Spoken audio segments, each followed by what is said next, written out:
name is Boris Portman. I'm the CEO and founder of BetterEngineer. Today, I have an absolute pleasure and honor to be speaking with President Vicente Fox. It's a pleasure to have you here. My pleasure, amigo. Thank you very much. I first had the pleasure of meeting President Vicente Fox at a celebrity golf match and charity event for a very good foundation, Peace Foundation. And I've since learned that President Fox spends 95% of his time for the good of charity and helping others. President Vicente Fox also is known as the president with innovation in mind, the innovation president, and this year studying with his grandson on AI and other things. And again, honored to spend time here and appreciate your presence here. We are going to do a segment with our Chief Innovation Officer, Mark Buglia, to speak a little bit more about amazing innovation and ideas. So I'm honored again. Thank you very much for being here. My pleasure. And it's, first of all, I apologize for my English. I hope everybody understands. And if not, I can use a little bit of Spanish. But you mentioned a capital truth, which is doing for others. Mm-hmm. The shortcut to happiness is doing for others. That's the way you really enrich yourself as well as enriching the others that you serve. So I'm glad that we can speak about that here in this program, in this great invitation, and thank you for that. Thank you very much, President Fox. I believe giving first is all about helping the world, and it all comes back. And so I appreciate you stating that and being better human being for that. Thank you very much. I'm going to introduce Mark Buglia. Okay, go ahead. So it is a great pleasure to meet you and be able to sit here and talk about innovation with you, kind of understand sort of your historic views on it and how those may have changed over the course of your administration. I mean, you did amazing things running Coca-Cola in Mexico and then moved on to be president and highlighting sort of innovation and driving what that is. Did your approach to innovation change between your time at Coca-Cola and then as you moved into being president? Well, I think innovation is a general issue that all of us innovate, some with much more aggressiveness and success, some others not so much. But you can see, I was watching a video from China, and the way they do their farming, their agriculture, is unique. It's absolutely different than any other alternative that we know worldwide. It is very innovative for us in the West, but it's well known by them centuries ago.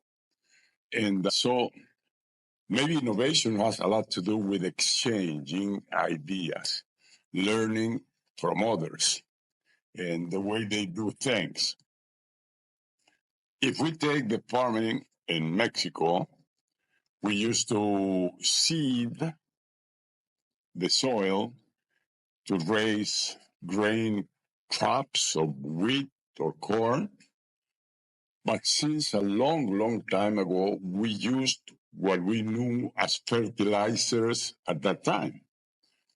Today, the fertilizers you use and you buy are full of technology. A lot of innovation came through them. And so it multiplies the effect, the result. You get much more productivity. So I'm a lover of innovation. Maybe the best proof of that is my campaign. When I moved from private business into politics, I was very innovative for politicians and for political audiences and for voters. But at the very end, I was just doing what I learned in the Coca-Cola company. But bringing that knowledge and that way of doing things into politics was totally innovative. Second thing I did, and that made me very successful campaigning in Mexico, is the old politicians in Mexico, the 100 years political way of doing things was a language that nobody would understand, very sophisticated for them. They try to impress people with speaking that way, and people would not even understand them. So here comes this Mexican charro or Mexican cowboy dressed with his boots, its Texas hat, and his jeans, and he starts talking the language, the simple language of the campesinos in Mexico. And for the first time, they understood what was it all about. And to me, it was an innovation that really worked for me on campaigning. That's why I defeated the PRI after 72 years in power. So we use innovation most every time in every action we do as human beings. I would agree with that. And, innovation can take on a lot of forms, right? It doesn't always have to be the bleeding edge of technology. Sometimes it's just being able to break away from the shackles of tradition, right? And think a little differently about something. Do you believe that there is something inherently unique and that enables, the Mexican to really drive innovation and to think differently about it? You believe that there's anything sort of inherent in the DNA of the culture that helps foster that? It is a DNA in the culture. We Latins, we Mexicans are very innovative. We have a lot of chispa. And why? Because we move out of the rules, of the practices, of the manuals to do things. Like here in the United States, everything goes by the manual. Everything goes by what is written. And in Mexico, we have chispa. If you want to fix a car in Mexico, be sure that they will fix it. And they will not buy spare parts from the corporation and try to get the manual and read about it to see how they can fix this problem with this car. The Mexican will just look at it, analyze it, and start to solve the problem. And really, innovation, very much so, is for solving things in a very constructive, very productive manner. You, in a way, you yourself remember me of Confucio. And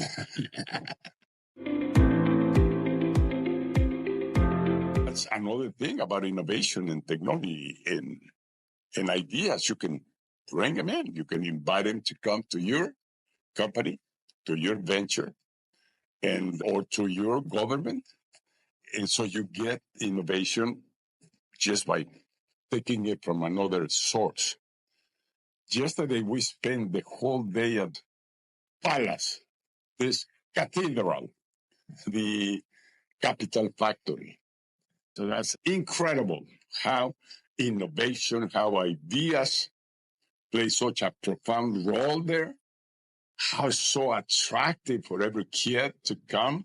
Everybody that wants to exploit your own ideas, or do you want to get new ideas, you have to get in there. And just by getting in there, if you were worth in ideas maybe 3 out of 10, just by getting in there, you improve up 9 out of 10. It's ideas, innovation. But again, what does this cathedral do for all those people that get in there? First, to nourish them, to come with more and more ideas. But second is, okay, now, sit down here and let's see what we can do, you and us, with your idea. And that's where the dialogue starts. And if it works, then Capital Factory comes in with the money. Says, I like your idea. I know what you're doing. Please come here and move up, do more, integrate your ideas into a corporation.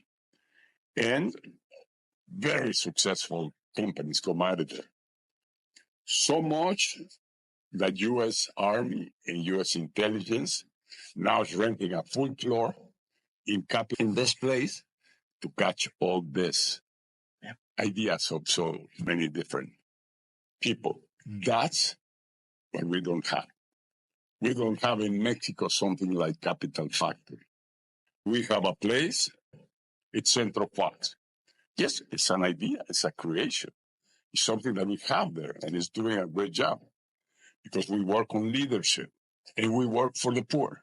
That library is dedicated to the poor, to those who don't have and don't enjoy the opportunities.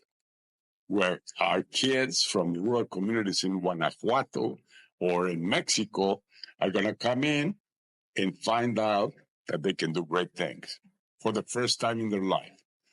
They were not born to be poor. This is what I tell them. The first moment where I meet them, you were not born to be poor.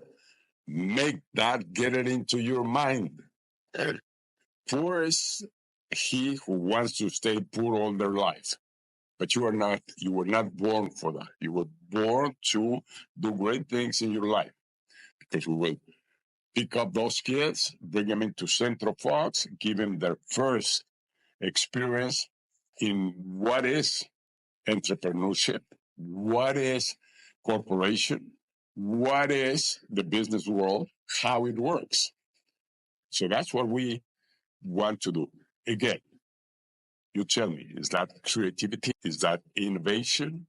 Is that different? I mean, I just came with the idea and it worked. Immediately we have a contract, we have a commitment. So I'm trying to define what innovation is, what creativity is, and it's everything. I agree. It's enablement, right? I mean, at the end of the day, oftentimes what people need to innovate is simply being told they don't need to ask permission to do it, right? Like you don't need permission to learn. And there's so much that has been put in front and barriers and gates that are artificial creations of the mind. But just like you said, you're not born to be poor. Everybody is born to be creative and to create. That is we were gifted with that attribute. Absolutely. In our mind, creation, innovation. But the power we all have within, right here, is leadership. And we all, 8 billion human beings, are gifted with leadership. But we don't see it. We don't discover it. So what I tell these kids, go within yourself. Find out who you are first. Who are you? Yeah. Why were you born poor in San Cristobal? Ask yourself. You could have been born in Seattle or in Silicon Valley or in Austin, but you were born here. So find out who you are. Number 2, go within and find out what are you composed with. And you will find this powerful instrument we all have, leadership. And exercising leadership, just with the power of your voice, you change the world. And then we give examples. We tell them, okay, look at Mahatma Gandhi. He was nude. He appears on the picture nude, just with a short. The rest nude. But the power of his ideas, the power of his voice defeated the British Empire. Yeah. That's so great. That's the greatness we all have, as long as you have purpose. Mahatma Gandhi had a purpose. We must liberate India from the British Empire. We want to be independent. We want to be free. That's a powerful idea. Yeah.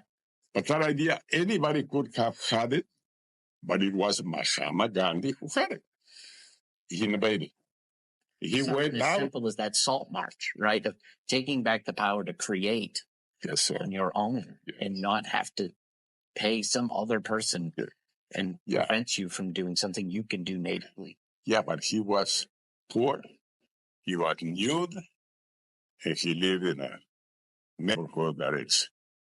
So how do you move out of there Go after your dream, go after your idea, and comply with it. And so he came, he started going all throughout India, everywhere in India, every town, every small community, and calling people to join in and unite. And I'm going to tell you, I'm not Mahatma Gandhi. I am Vicente Fox, but I want to do something similar with our Mexican diaspora. You know, some say we're losing 40 million of our citizens in Mexico. Well, I say we're gaining 40 million Mexicans abroad. They are being exposed to another world of ideas, another world of how to do things. And so we have in those 40 million, maybe more strength and more assets than with our 130 million in Mexico. But what about we unite 130 with 40 more? So we're 170 million Mexicans. Some of them very knowledgeable, very sophisticated, some of them very poor, in extreme poverty, but we're 170 million. Imagine how much and how many things we can do together. So I'm putting together under the umbrella of Llevo Mexico en la piel. I have Mexico under my skin, which means I love Mexico. I'm willing to do whatever is needed for Mexico.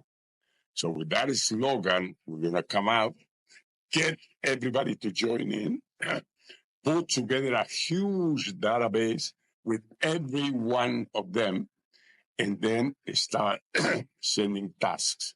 Let's do this. Start now. Let's do that. Start tomorrow. Let's do after.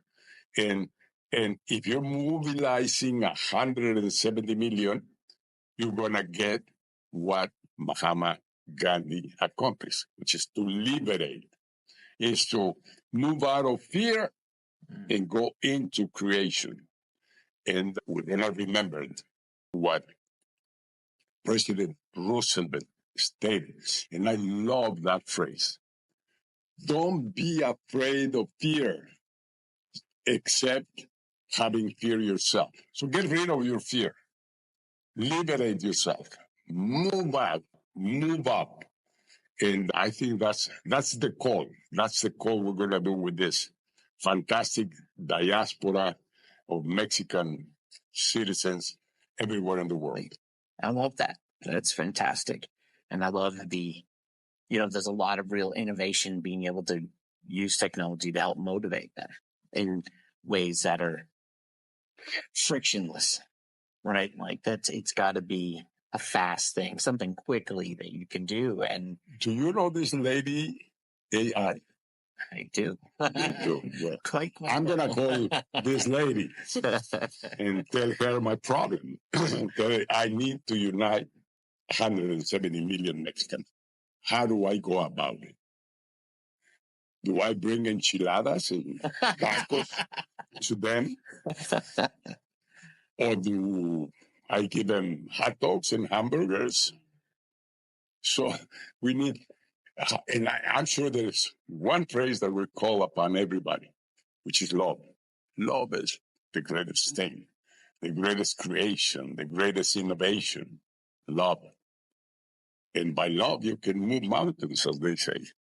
And so we're going to make it. We're going to make it. You invite me for our next podcast. When this is on the move, it's already on the move. We have a channel on YouTube. We're in Facebook and we're in Instagram and we're in whatever, starting this. And very soon, maybe I will take this message or ask you a copy of it and I put it there to call people.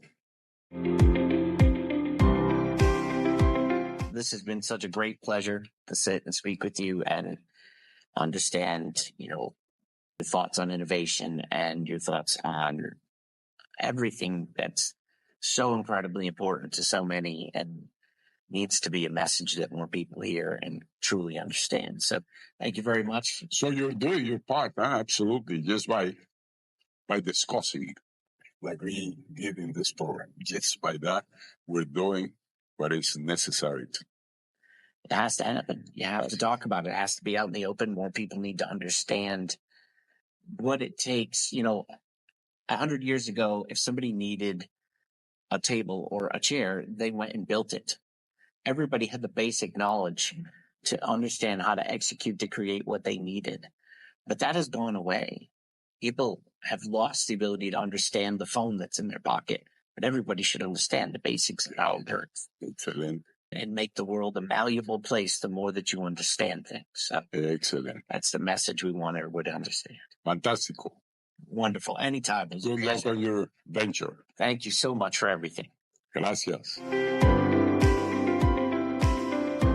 President Fox, thank you again for being here. I want to touch a little bit more about giving back and how important it is to give back and how important it is to think about the next generation, especially when we think about the age of innovation. Many people say right now is kind of the age of AI. And I would say AI is yesterday's news. Today is the age of the speed of innovation and how fast we can move forward. And with that, if we think about the exponential, now even more than exponential growth of how things evolve, I, as a father, as a grandfather, and as our society thinks about the next generations and about giving opportunities to the next generations of underprivileged kids, of kids, as you say, that can be born and thinking, I will be great, I will be rich. I don't have to think about I'm going to be here in this undeserving space. I'm much more than that. And the power of the mind is so great to be able to give back to that, to be able to give back to children with it, without the abilities that some of us take for granted, about being healthy, about having all of our limbs, about having all of our health with us. Giving back is so important. And I honor and respect that so much. I want you to speak a little bit more about this great foundation, Chisma, and some of the other great work you're doing in Mexico and beyond. Yeah. Okay. Yes, and thank you for the opportunity and the question. Yes, Martha and I, my dear wife, we run 3 nonprofits, 3 foundations. And we're not using our own money because people usually think, oh, a president from Mexico, he should have a lot of money. He should have millions in his pockets. And he can do this kind of things because he stole so much from government. That's not the case. That's not the case of Martha and myself. We've had an extremely honest administration. And of course, and you can give it for granted, we never took 1 peso out of Mexican treasury. So to build these 3 nonprofits, we had to go out and ask for people to help us and integrate a program of donations so that we could build our dream of these 3 nonprofits. We even went as far as creating a 501c3 here in the United States, which is for that purpose in front of the IRS. And so we raised money here in the United States. We put it through that 501c3, and we're allowed to bring that money down to Mexico for these 3 nonprofits. And by the same time, the donor that donates through this 501c3, he gets a tax deduction on the money he donated. So we have the system to build it. Now, we created one foundation, which is Crisma, which is in San Miguel de Allende, maybe the most beautiful town in the world. I know you are very proud of Austin, but you have to go and see San Miguel de Allende. And so there we created this foundation by the name of Crisma to help those people, either a kid or a senior, with strong lack of resources and abilities. So it's people that have brain damage, it's people that have problems with their extremities, their hands, their arms, their legs, that cannot walk, cannot hear, cannot see. And so that's what we do in San Miguel de Allende. This place, we have now 350 patients participating there every day. And we're very proud of that. And you visit that and you really get tears in your eyes to see what you can see there. And the fantastic thing is that we're solving problems with creation, with innovation. We're solving problems. We're helping that guy that cannot hear to start hearing. We're helping those kids that cannot see how they can see things, and so on and on. So that's one foundation. Second foundation is working, associating all NGOs, all nonprofits in the region for a key purpose, which is professionalize our services. Because how many of us want to help, want to do something, but you don't have the resources or the knowledge to do it right? So what we do there is, number one, we have a master's program for nonprofits and nonprofits administrators and employees to learn how to raise money, to learn how to administrate money, to learn how service your constituency, and so on and on. That's we do associated with a university. And also there we have a program of nutrition and protein, whereby we bring nutrition and protein to the different NGOs or nonprofits in the state and the region. The other foundation, that's by the name of Vamos Mexico. The third foundation or nonprofit is a presidential library, the type that you have here in the States. Every president in the States has his library. This is the only presidential library outside of the United States, and it's in León, Guanajuato, Mexico. And it is at the ranch, at the place, at the hacienda, where I was born and raised. So we use the old cow, milking cow stable, over 350 years old, to establish there the Centro Fox. It's a beautiful building. It's a blend of the very antique, the brick, and the very new glass and steel. Beautiful building. You must visit it. And the old hacienda, which is right there, which is 450-year-old hacienda, you can visit there. It's a hotel now, and it's a restaurant. And you can visit Centro Fox by going to the Hacienda San Cristobal. You just cross the street, and it's right there, both things. What we do there is what I already spoke about. It's leadership. Understanding that leadership lets you, a person, a human being, with a name and a face, change the world. And it's persons, it's people that change the world. It's not institutions. It's you, it's me, it's everybody. If we have a purpose, we can change the world. And that's what we do at Centro Fox. Teach you how to exercise your leadership, teach you how to use that power we all have within to do things and to change things. And so that's this presidential library by the name of Centro Fox. So thank you for letting me speak about this. So loved by Martha and myself, foundations or nonprofits or these places. Thank you very much. And I also, sharing very briefly about your story and the goodness that you're helping others achieve. Thinking about my own personal journey and story. I came with my family as a refugee from the former Soviet Union and fighting oppression. I came here with nothing, and absolutely had $300 in our pockets and landed in Section 8 housing in a very unsafe urban area in the United States. And from that, my mother put $300, everything we had, into a piano. And then she started giving lessons to the neighborhood kids. Ultimately, my father started driving around and delivering pizza. They had very elite jobs in Kiev, Ukraine. And I remember just the opportunity that they built for me by doing that. And I'm so grateful for that. And I'm so grateful that I've been able to grow. And similarly, I see opportunity and the talent that we have in Mexico, across Latin America, what we've been able to do with BetterEngineer, and grow that.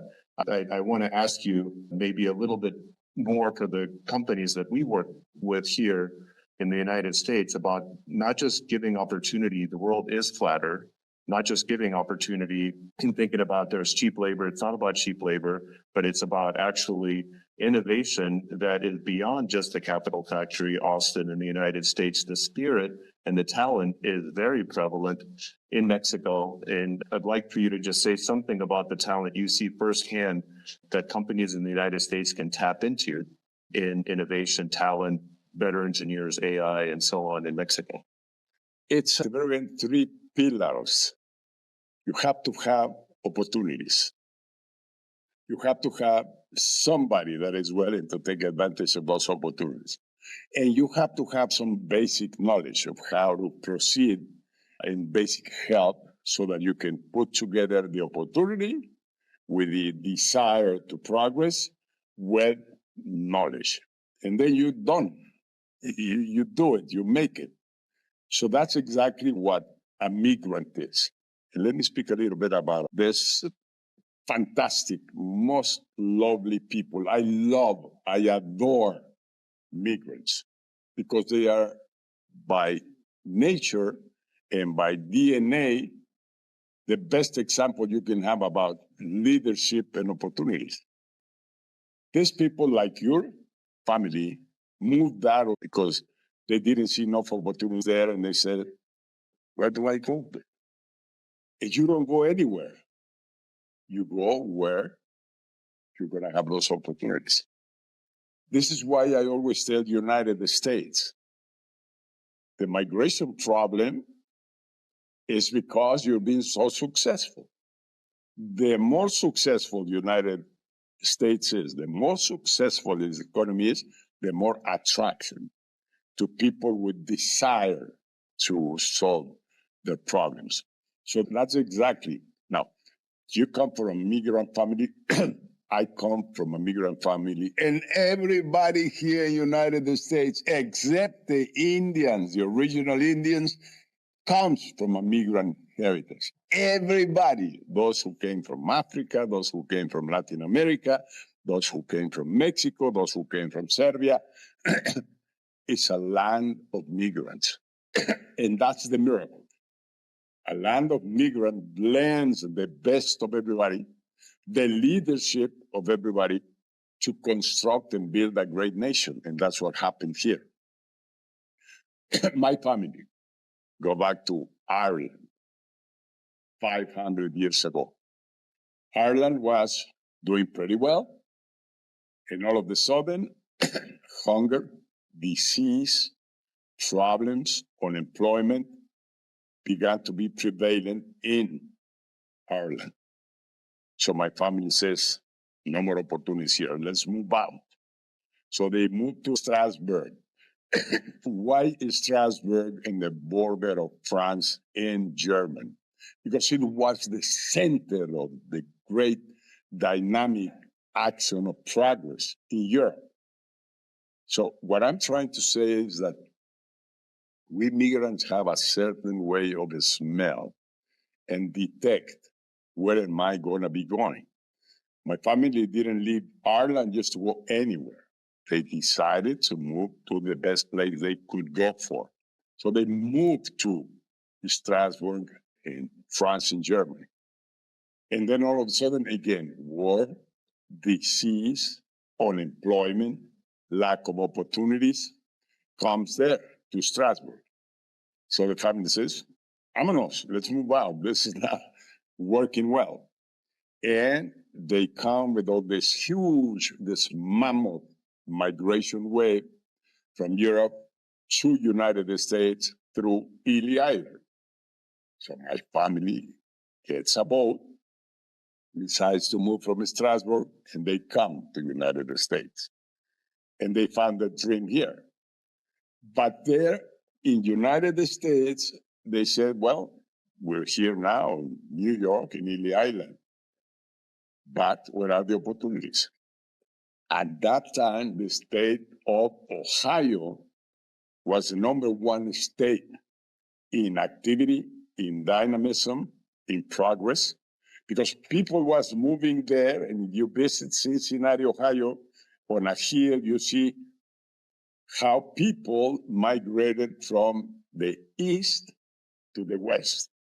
They started going west right out of Ohio to conquer new lands of opportunity, like California or like Colorado or like Seattle in the state of Washington. So people was moving from Ohio to the west.